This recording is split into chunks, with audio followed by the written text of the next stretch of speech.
So I don't like to do shoulds, right? I just feel like you should have Yeah. this or you should, because everybody's different. And a person who hasn't started yet, and then they're in their 40s or even in their 50s, and they haven't started. Yeah, they're probably going to have to work a little bit longer than somebody who is setting up in their 30s.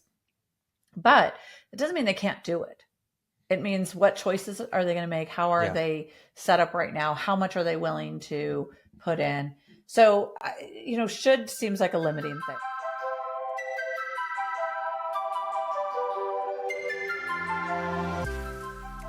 Welcome to One with the Other Way, a podcast about your journey in finances. I'm your host, James. We have Peggy with us today with our next installment of Reddit Reactions. We'll get right into this one. Peggy, first one we have today is pay off mortgage early is the question. Strongly inclined to do so, but looking for arguments one way or the other. Around a 30-year-old couple making $310,000 a year household income, $440K left on the mortgage, their rate is 6.8%, and they're planning to pay off the place within 4 years. Will probably be in the house for a decade or so.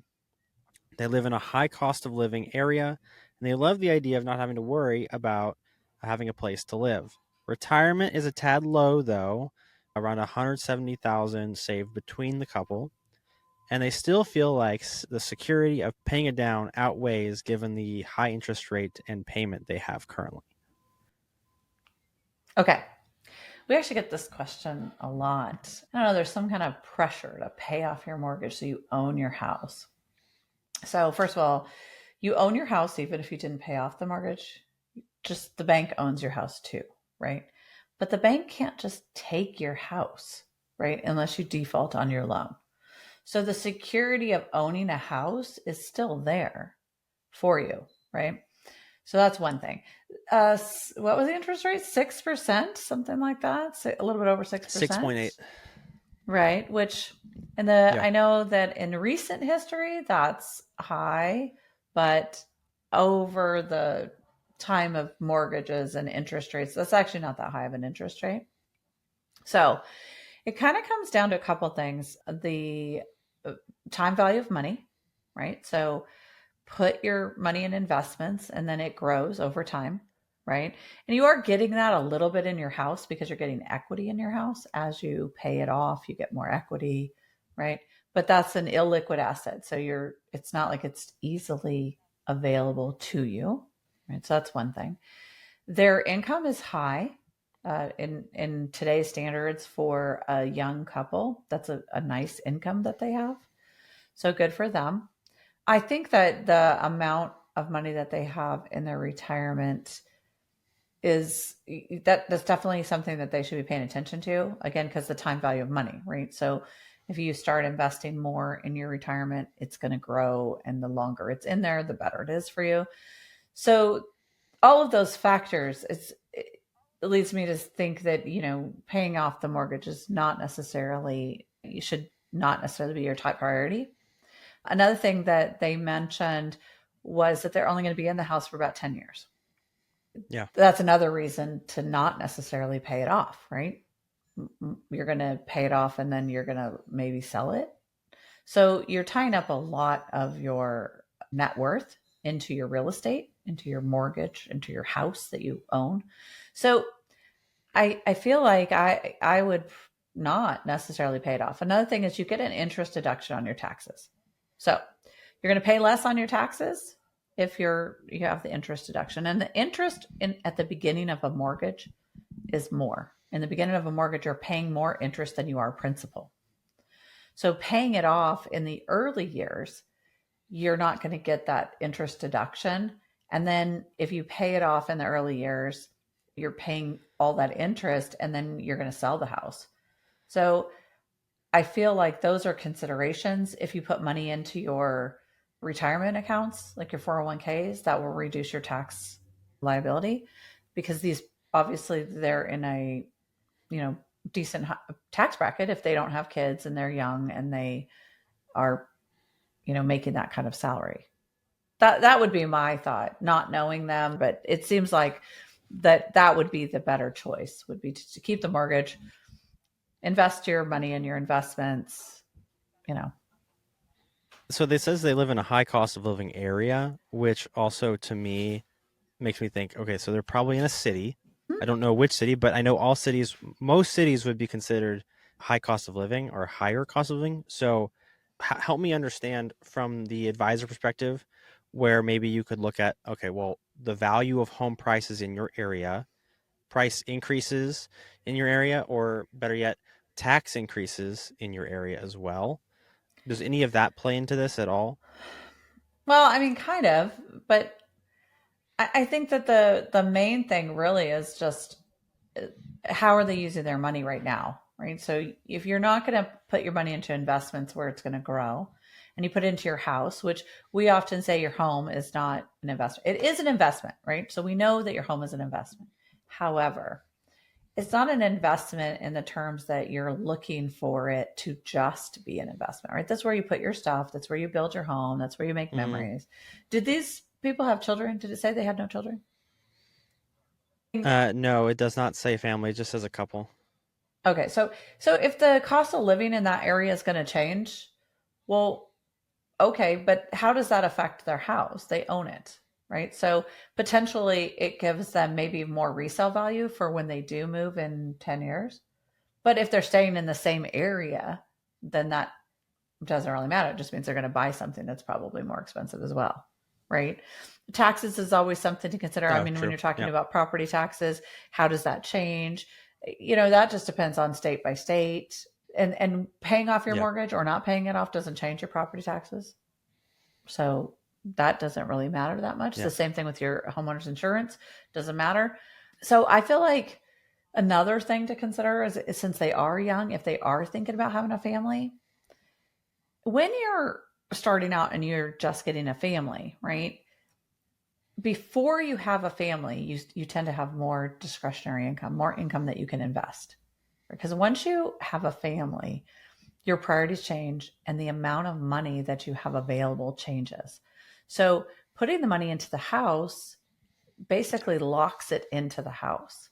Putting the money into investments makes it so that it's liquid. It also has the time value money, time to grow, and a longer time to grow. So again, I would think that, you know, paying on the house, but making the priority also their investments and using the tax breaks of the interest that they're paying right now. I mean, especially if they're only planning to be there for 4 to 10 years. So, I mean, unless they're trying to buy a really big house later and they're trying to use the house as a way to get the down payment for the next house, I still wouldn't do that because you can put the money into investments and let it grow. Yeah. So, I mean, that Yeah. would That's the be, opportunity cost. yeah. So that would be my advice of how to do that. Not knowing all of the factors, right? We don't know all the factors. They have 170,000 saved. What at their age is probably a good amount for them to have saved right now? Or a general rule of thumb do you have for anyone trying to set themselves up for retirement? How much should they try to be saved by I guess like in their 30s? Because everyone says their 20s are a good time to save. Yeah, but I don't me personally, I don't like to do that because I feel like it could be discouraging to people that don't have that. I don't generally try to say, "Oh, you should have this much by this time." That's why I'm saying when you're younger, it's easier because you don't have kids. You don't have all those other pressures. So it's a better time for you. And obviously, they have a good amount of money that they think that, I mean, you know, if they're going to pay it off in 4 years, they're going to be putting a lot of money towards it. I mean, otherwise, how are they going to pay it off in 4 years? So, I mean, for Yeah, it's me, putting 110 a that year. same amount, yeah. So putting that money into an investment and taking the tax break, right? Because if you put in your 401k, they can potentially put in $60,000 of their salaries, right? 30,000 each, roughly, right? 30,000 each into their retirement. That's $60,000 they don't pay tax on until later. They get the interest deduction for the mortgage. You know, they can also, oh, well, they're over the limits, but by putting the money in the 401k, that could reduce their magi that potentially then they can maybe also do IRAs. So I really think that, you know, focusing more on the future now rather than waiting until they have kids and then it gets harder. So I don't like to do shoulds, right? I just feel like you should have Yeah. this or you should, because everybody's different. And a person who hasn't started yet and then they're in their 40s or even in their 50s, they haven't started, yeah, they're probably going to have to work a little bit longer than somebody who is setting up in their 30s. But it doesn't mean they can't do it. It means what choices are they going to make? How are Yeah. they set up right now? How much are they willing to put in? So, you know, should seems like a limiting thing. So I think that think about what you're going to be doing now and then think, oh, if I'm going to be starting a family, obviously I'm going to probably back off on how much I'm investing. And putting the money in their house is an illiquid Yeah. investment for them. The next question we have is regarding credit. The question says, credit building situation. I currently have a credit score of 656, which is not terrible, but used to be around 710. I unfortunately had to basically lower my limit in an emergency room during an unpaid 2-month internship where I was making no money whatsoever at the time and couldn't afford basically anything, let alone a hospital trip. My current balance is $750, which I will be fully paying off this week. How long do you think it would take to get my credit back above 700? I only have one Capital One Platinum card, and I'm 20 years old with 100% payment history, and it is only 8 months old. But the 97% credit utilization is what I think is hurting the most. I'm pretty unknowledgeable with credit, so any help and advice I'll take. Okay. What are your instant reactions, Peggy? Well, yes, the utilization is probably contributing to the score. So why do you want to have your score to go up, right? So we talk about this in, you know, credit scores. Well, what do you need a good credit score for? A rental situation is a good example of why you need a good credit score, right? So a lot of places won't rent to you if your credit score isn't a certain level, and then your income also. So you want the credit score to be as, you know, good as it possibly can. So what makes your credit score good? Credit utilization. So do you use the credit? And if you do use it, do you pay it off? And then you have credit available that you are not using. So that's your utilization, right? So yes, you want to have credit available that you don't use because it shows that you don't need it. And it shows that you have the responsibility not to use it on frivolous things, right? Your payment history, that's a good one that does it. And the length of time you have credit. So the fact that the credit card is new, it's going to be important to make sure that you're paying it off. And then if you do utilize it and they want you to utilize it, right? That's part of it too. So you utilize it, but then pay it off. So to make her credit score better or him would be to use the card, pay it off, and let it show that you don't need to use it. So, and then time. There's not a lot you can do about that. Time has to do it. And don't do a lot of additional, you know, things checking into your credit to get more credit cards. You know, so it those are the things that are going to make the credit score go up. And it will just take time. It sounds like that they're doing the right thing, right? Because they're trying to be responsible for the credit.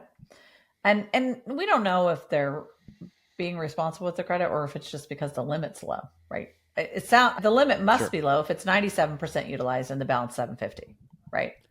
So you can do Yep. the math on that. The credit limit on this card is low, which is not surprising, especially for somebody who's doing unpaid internships. But maybe this person is trying to get their own apartment. So obviously you need a good credit score for that. Or maybe they know that in the next year, they're going to need another vehicle. And why do you need a good credit score for that? Yeah. Well, you know, if you have a good credit score, your interest rate will be lower, right? So, I mean, there are reasons to look at it. I don't particularly spend a lot of time thinking about the credit score because the only time that it matters is when you need something. But if you don't look at it and you let it get out of control, then it could take time to build it back up. So it's good that they're looking at it right now. in the sense that maybe, I mean, we don't know, right? There could be a lot of reasons that this person needs a good credit score.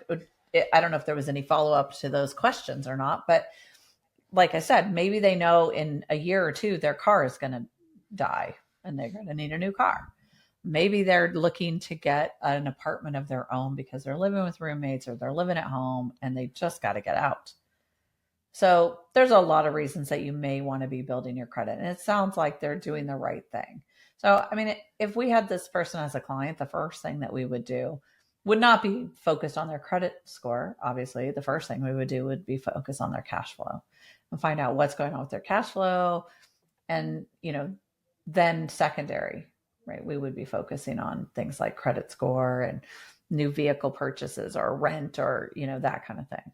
Well, thank you for listening to One Went the Other Way. Peggy, thank you so much for kind of diving into credit and paying off the mortgage. We appreciate that. If you'd like to talk to an advisor, you can meet with Peggy to discuss these things. You can find us at financesforreallife.com. The schedule appointment button is at the top right of the page. And you can also continue to follow this podcast every 2 weeks on Spotify, Apple Podcasts, and YouTube. We're also on social media now, guys, so you can find us at Finances for Real Life on Instagram and on LinkedIn. Thank you so much for listening. We hope you enjoyed this episode.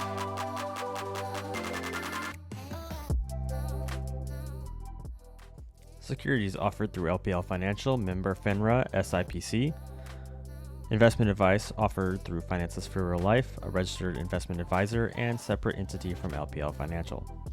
The opinions voiced in this podcast are for general information only and are not intended to provide specific advice or recommendations for any individual. To determine which strategies or investments may be suitable for you, consult the appropriate qualified professional prior to making a decision.